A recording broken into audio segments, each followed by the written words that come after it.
Hi friends, তো সকাল সকাল দেখো একটা কাজ নিয়ে শুরু করেছি। অ্যাকচুয়ালি কালকে রাত্রে না বৃষ্টি হয়েছিল, আর বৃষ্টির পর পুরো ছাদটা গন্ধা হয়ে গেছে। মতলব মাটি ধুলো, মানে চারিপাশে এত নোংরা হয়েছে কি বলবো। তারপর জল তো দেখতেই পাচ্ছ, তো জল আর মানে ধুলো মাটিতে পুরো নোংরা হয়ে গেছে ছাদটা। তারপরে দুদিন না ঝাড়ু লাগানো হয়নি, সেই জন্য আরও বেশি নোংরা হয়েছে। আর আমাদের না মানে ছাদটা প্রবলেম রয়েছে। অ্যাকচুয়ালি ওপর ছাদের জলটা এখানে আমাদের ছাদে পাইপ লাগানো আছে, তো ছাদে পড়ে সরাসরি, তো সেই কারণে আরও বেশি ওপর ছাদের নোংরাগুলো মানে এখানে পড়ে, তো সেই জন্য না আরও বেশি নোংরা হয়। তো ওটার একটা ব্যবস্থা করতে হবে, বাট আপাতত এখন এভাবেই চলছে আর কি। তো যাই হোক, পুরো ছাদটা আমি পরিষ্কার করব। আর সকালবেলা উঠেছি জানো তো 7:30টায়, আর উঠে দেখছি যে পুরো নোংরা, চারিপাশে বৃষ্টির জল আর নোংরা হয়ে আছে। আর মর্নিং ওয়াকে তো মানে আজকে তো যাওয়াই হলো না, কারণ বৃষ্টি হয়েছিল রাত্রে। হ্যাঁ না, একটু পরে চালাবে, যাও, আমি একটু কথাটা বলে দিই তারপর চালিয়ে দেবো, ঠিক আছে?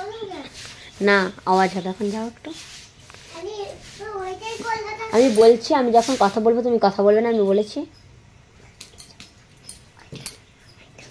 না, যাও যাও যাও।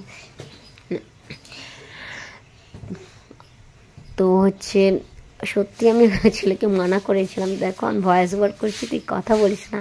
সেই দেখো এসে, কিছু করার নেই, বাচ্চা তো একটু অ্যাডজাস্ট করে না তোমরাও।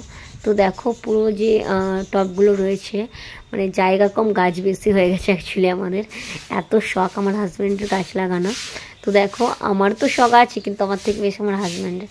ও এত এত গাছ নিয়ে এসে, আর গাছগুলো অ্যাকচুয়ালি আমার ভাই, ছোটো ভাই বেশি যত্ন করে, আর আমার হাজব্যান্ড এনে দেয়। তো আমি মাঝে মাঝে জল দিই, বা সেটুকুই। তো দেখো পুরো মানে যে স্ট্যান্ডটা বানিয়েছি পুরো ভর্তি হয়ে গেছে ওপর নিচে করে।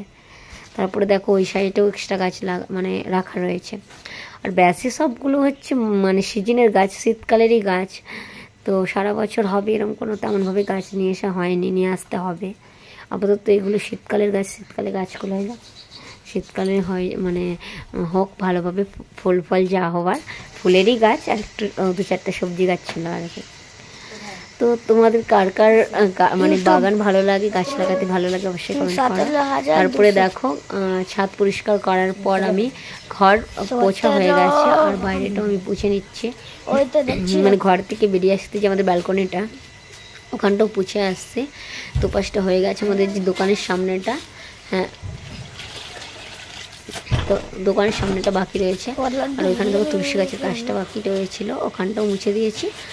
আর বাকি রয়েছে দোকানের সামনেটা। তো এখান থেকে যতটা মানে বৃষ্টির জল পড়েনি, তো বৃষ্টি অ্যাকচুয়ালি ঝাপটা দিলে এই পাশটা জল পড়ে, মানে সোজা দাঁড়িয়ে বৃষ্টি হলে তখন কিন্তু পড়ে না। যখন দেখবে প্রচুর জোর বৃষ্টি হচ্ছে, ঝাপটা এদিকে দিচ্ছে, তখনই বৃষ্টিটা আসে। তো ज़्यादातर ঝাপটা এই পাশেই দেয়, জানি না কেন। তো আমাদের উপরে বৃষ্টি মানে ঝড়ের কী রাগ কে জানে। তো যখনই দেখি ঝড় হয় এপাশেই পুরো ভিজিয়ে দেয়, এত বিরক্ত লাগে মাঝে মাঝে। তো ফ্রেন্ডস, আজকের জন্য এই পর্যন্তই। ফিরে